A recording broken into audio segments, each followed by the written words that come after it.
Hi, Damien Qualter here again, and in today's video I'm going to take the keyword research, which we've looked in previous videos, to a whole new level.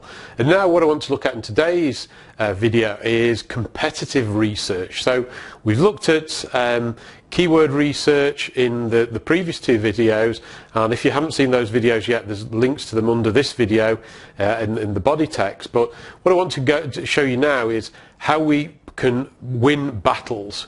We want to pick keywords that we know we can rank for easily, that have enough traffic to make it commercially viable. And it's what I call my keyword triad. And I'm going to explore more, explain more in my video of exactly what we need to look for. But this is, a massive advantage. If you know how to do this, I can virtually guarantee 95% of your competitors will not know what that has hit them once you start doing this sort of stuff, because this is the sort of stuff professional SEO agencies are doing for their clients, and they're charging big bucks for doing it. So as I say, I'm going to jump on the computer and we'll show you exactly what we need to do. Okay, I want to show you a tool now which I use for some more advanced keyword research. I use Google Keyword Tools, which is a fantastic free tool to use to get some good ideas. But if I'm working on a project where I need some more keyword research, where I want to drill down a bit more and see a little bit more what competitors are doing, I use a tool called Market Samurai.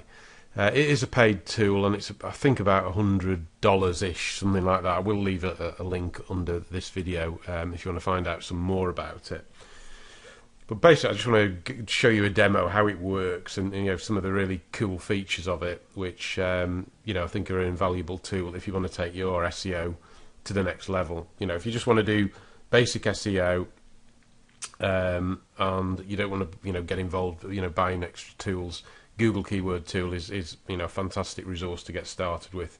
If you want to get onto the more advanced stuff, you might need to start buying some of the more advanced tools.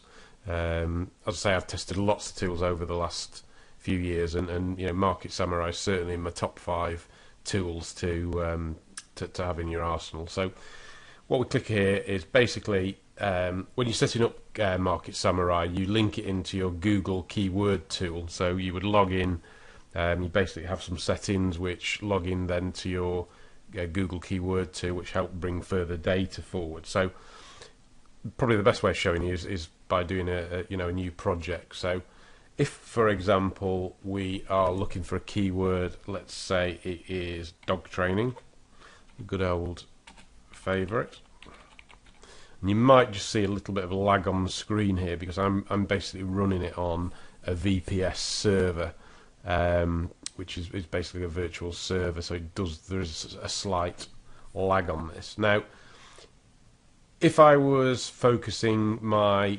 project on, say, UK only, I would select this at the bottom, UK only. You see here it's come up with the GB project settings.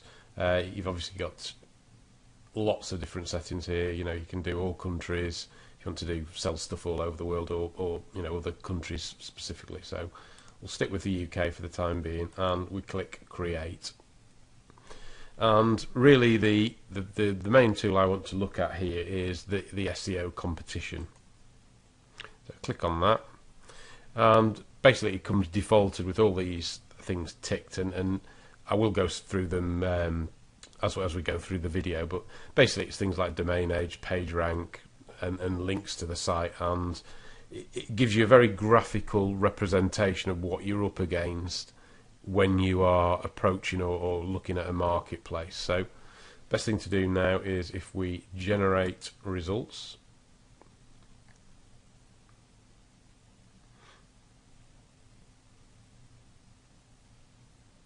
it takes a few seconds.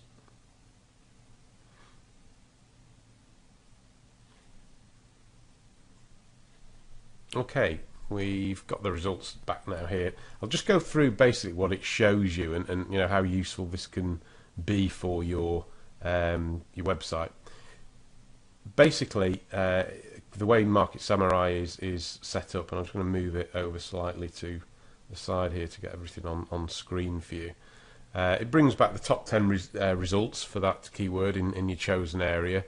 and it basically has all this information. It sort of can blind you a little bit with science, but it's actually very straightforward to look at. So basically what this shows you, the first column is domain age, the DA column.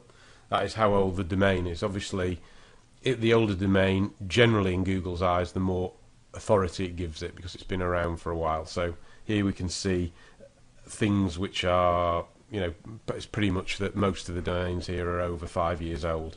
And you'll notice that anything in the pink shade is basically saying, it's a difficult market to hit, or, the competitors in that market have got everything right. PR is page rank. Again, here, we've got some pretty high page ranking sites, apart from this one, which is PR2. If you just look at the bottom here, we've got something which you need to keep an eye out. We're going to talk about videos in the course a bit later, but got a YouTube video here, so it's not actually YouTube itself, if you like. It's someone who's got a YouTube channel about dog training, which is ranking there. So there is an opportunity, and we're going to talk much more detail about video, which is a fantastic way of ranking stuff later on in the course. So we've got page rank, and then we've got what we call IC, which is index count. This is the number of pages on this domain indexed within Bing. And again, we're looking here that they are big figures. We're up against some very, very stiff competition. RDD is basically referring domains. It's the number of unique domains with backlinks pointing to a specific domain. So it means that all the links pointing back, there are, in this case, obviously Wikipedia's got 4 million. Dog Trust, which is I think probably a charity or something, 10,000 links. So against some stiff competition, referring domains to a page. That's where the page which is shown here, this is the number of links pointing to that page. So this is to a site, and this is to a specific page.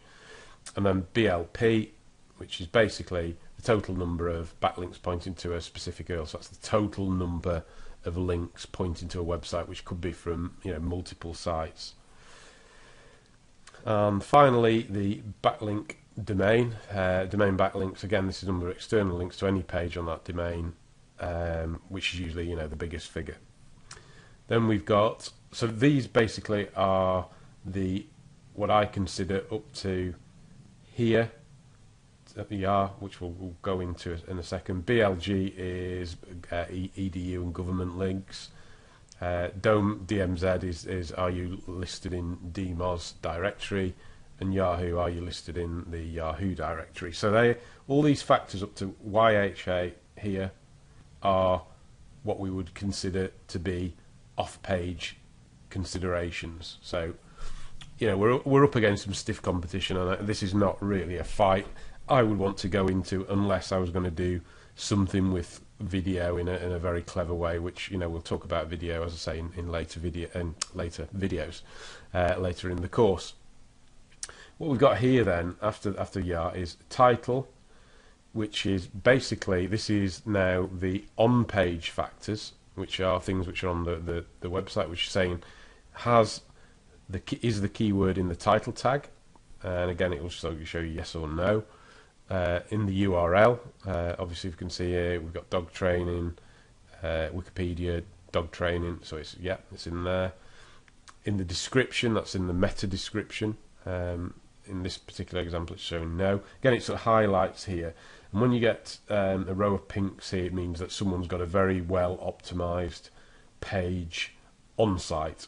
You can see here where they've got amber and where you've got green. Green is where they're not very well optimized on page, but you've got to take into consideration how it's optimized off page, and you've got to balance the two up.